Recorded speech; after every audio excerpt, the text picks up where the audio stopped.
Today's fruit of the Spirit, our third fruit of the Spirit, is kindness.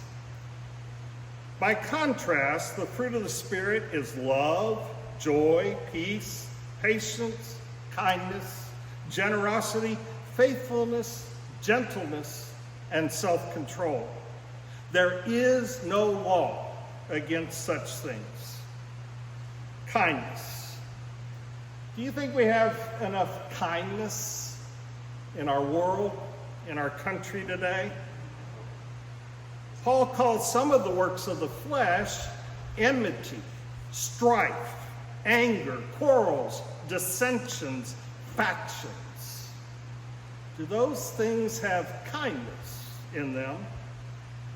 Some rulers rule with fear and intimidation as their tools. Is that kindness? Maybe the opposite of kindness is cruelty, and maybe the opposite of kindness is indifference.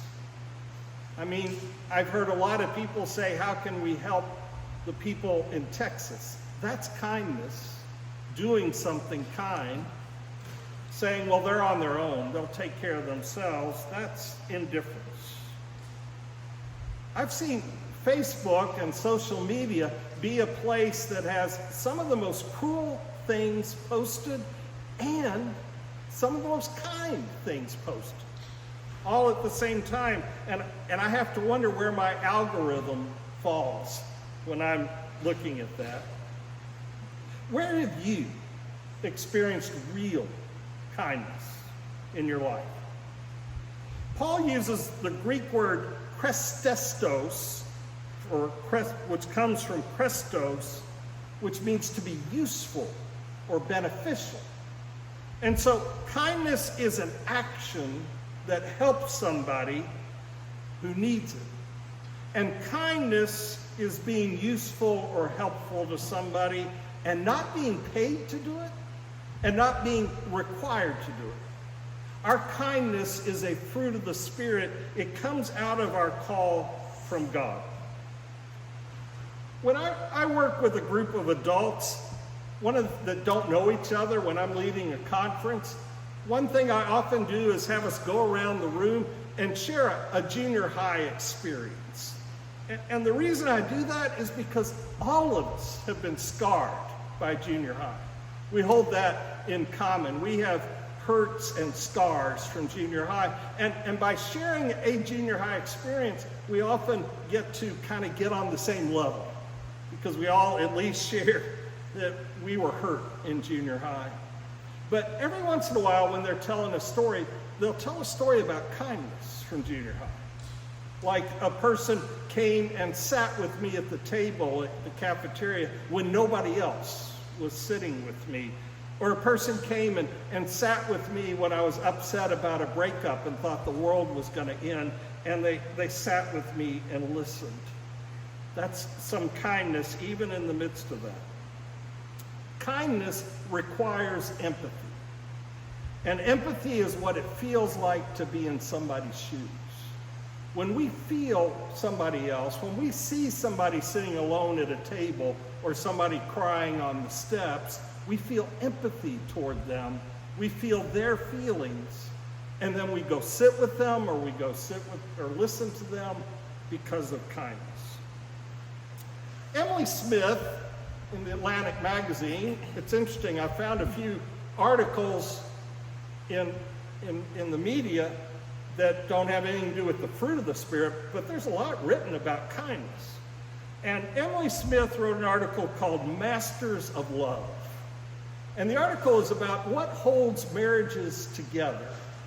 And the article says that Masters of Love is that kindness is the glue that holds any relationship together. Emily Smith writes about the psychologist John Gottman, and for the past 4 decades, Gottman has studied thousands of couples in a quest to find out what makes relationships work. 3 out of 10 marriages don't last or aren't happy or satisfactory at the end. And so he focuses on what happens with the 3. Why do they work?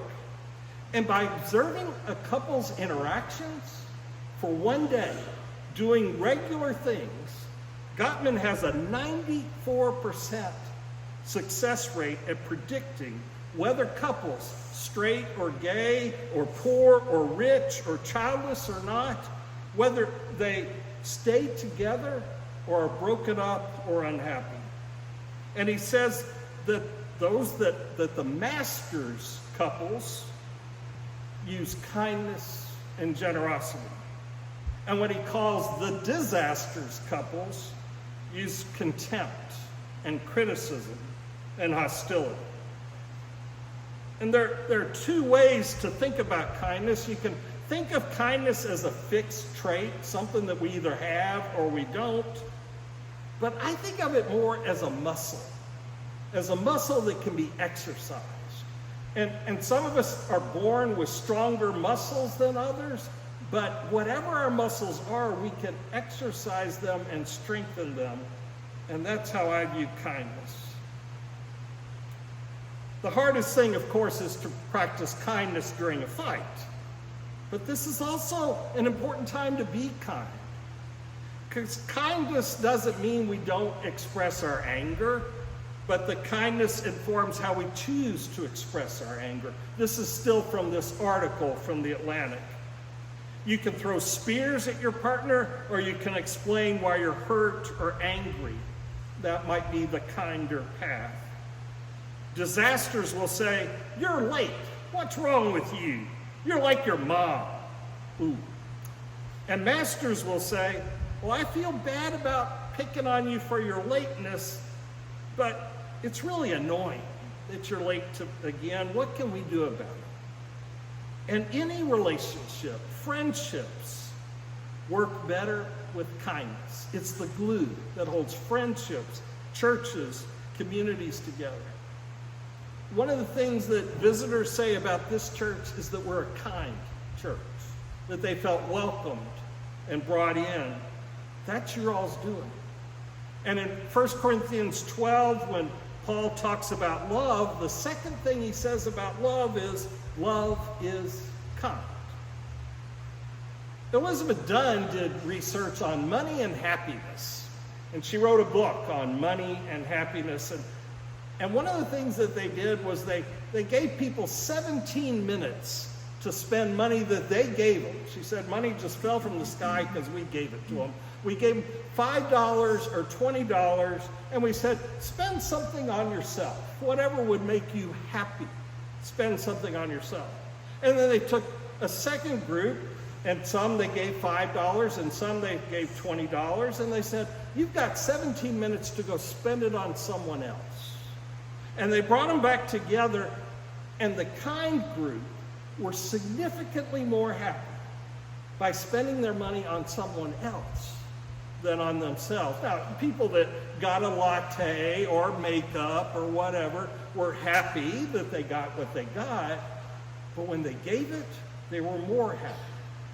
And Dunn's done a lot of research on it and has some TED Talks and other things I've found about that.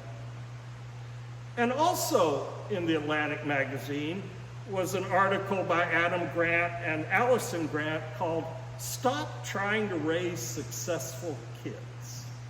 That was from 2019. Parents might be overly focused on raising successful children, emphasizing individual achievement and accomplishments, and neglect the importance of kindness and empathy.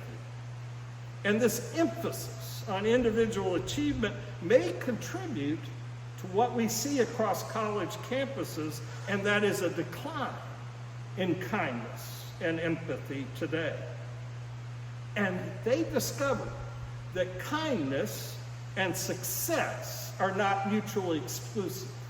You don't have to give up kindness to be successful. In fact, they found the kind people who also worked on things were the most successful, more successful than others. And kindness repeats itself. It gives itself. If you're kind to someone, they're then kind to someone else. And they discovered that parents can affect their children on kindness. You can't order your kids to be kind, but you can demonstrate kindness to them. You can encourage kindness in them.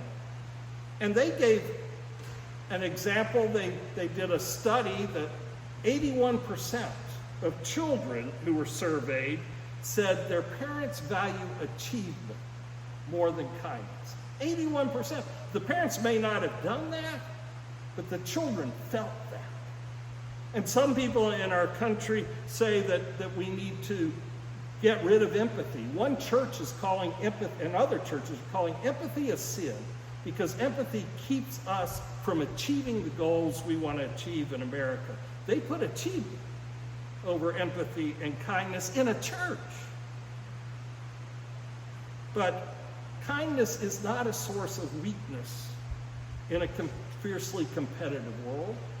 Kindness is a way actually to achieve more success, is what they found out. Children that were kind and helpful ended up achieving more 20 years later in life.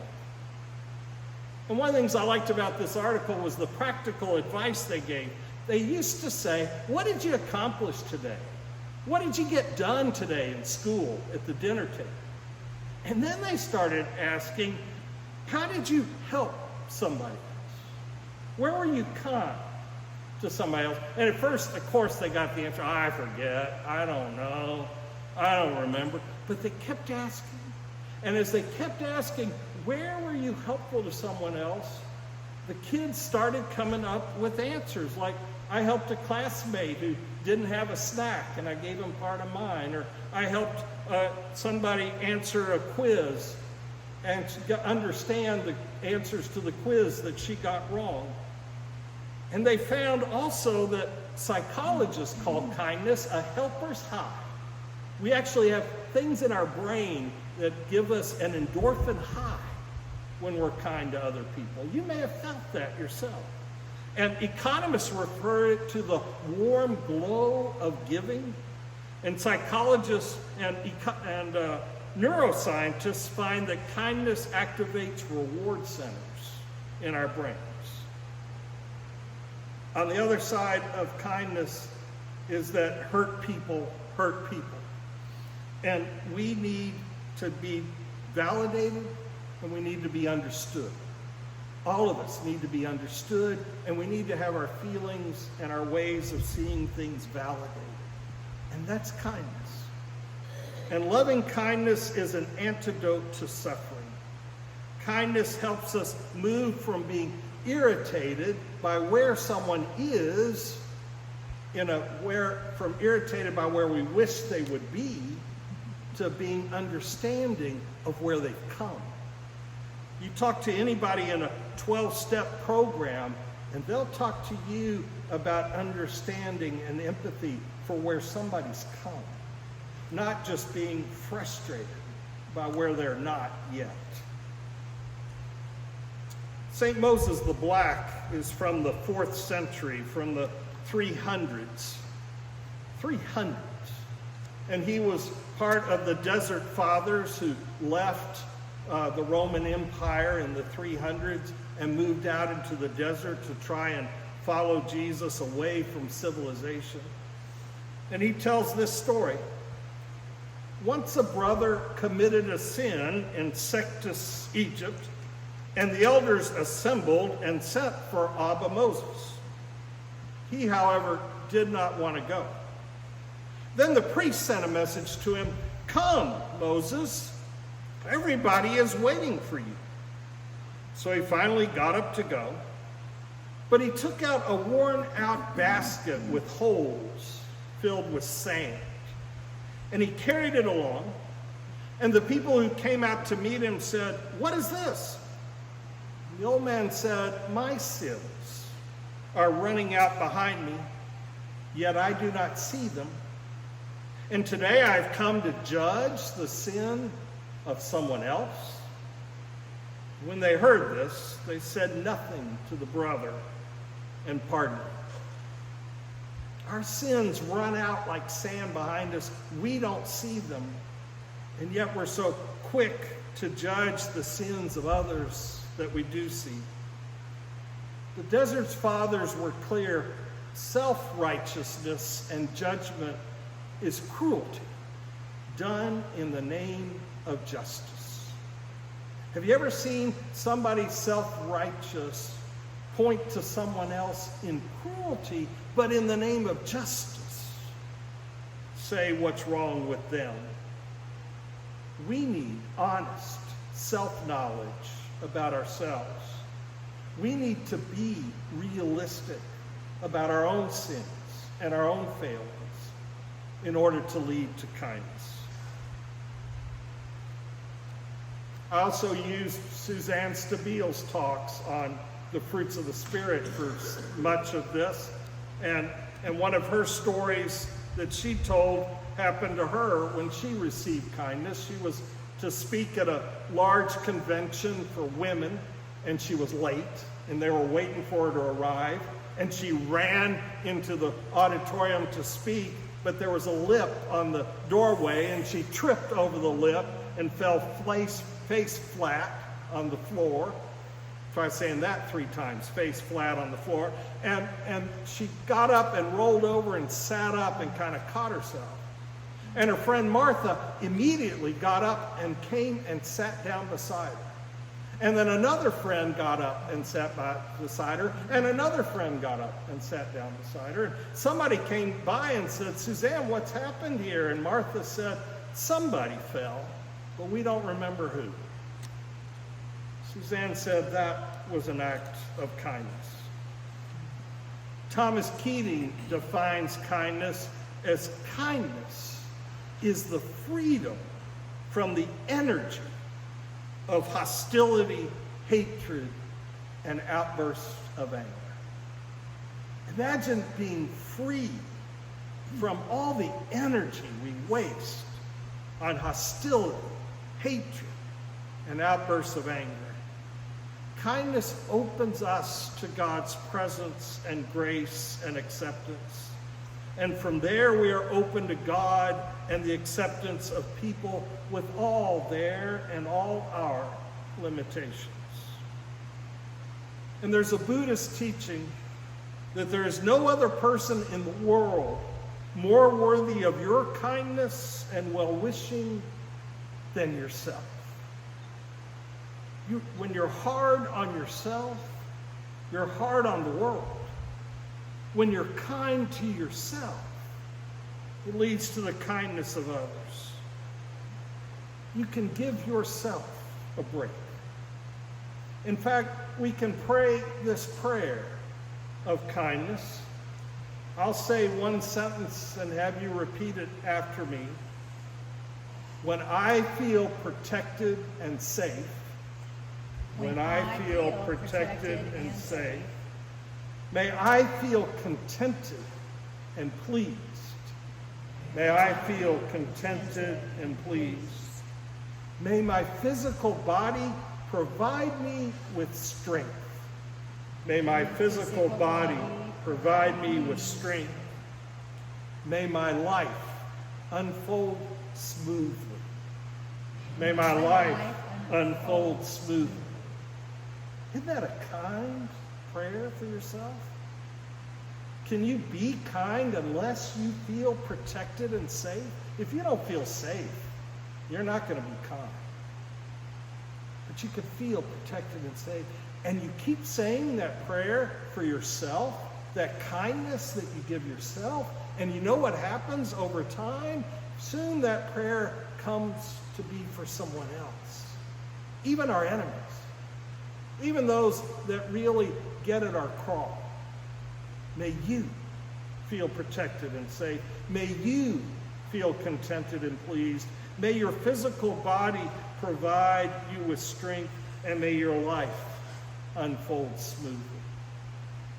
Kindness to ourselves results in kindness to others. Forgiving ourselves, giving ourselves a break, helps us to forgive and give others a break too, so that we're not judgmentally righteous.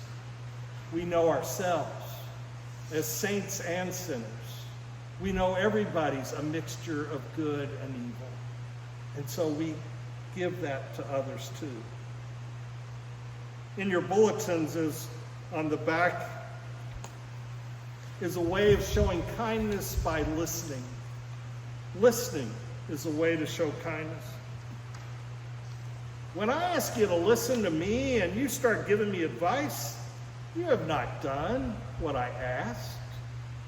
When I ask you to listen to me and you begin to tell me why I shouldn't feel that way, you are trampling on my feelings.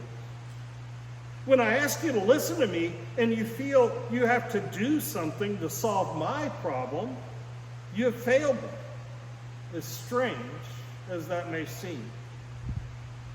Listen. All I ask you to do is listen.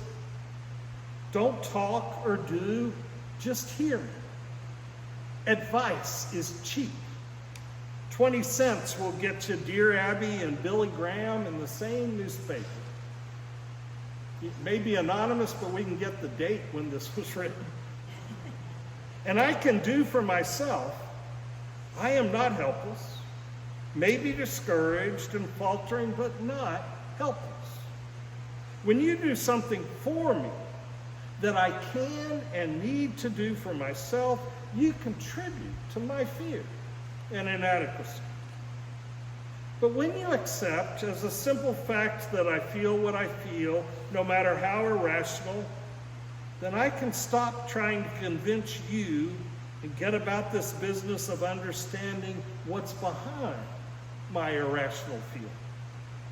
And when that's clear, the answers are obvious, and I don't need advice.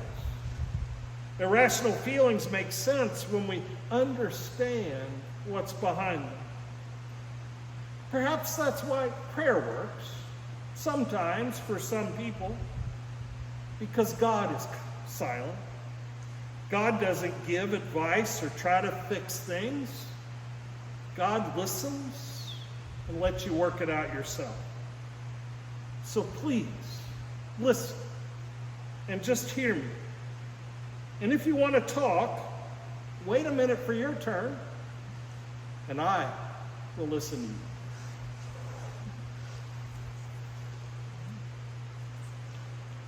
I gave that so you could take it home. Micah 6:8. If you ask people, how do you summarize the prophets? Many people will point to Micah 6:8. Summary means it leaves out a lot of the details, but if you want to get the gist of all of the prophets in the Hebrew Scriptures, Micah 6:8 is it. Micah comes to God and says, what do you want from me, God? What do you want me to believe or do? Do you want me to give sacrifices? Should I give rivers of oil for you? Should I kill thousands of animals for you? Should I sacrifice my own son for you? What do you want me to do? And God responds to Micah, you already know what is good. You've been told what is good all your life. And what does the Lord require of you? To do justice, to love kindness, to walk humbly with your God.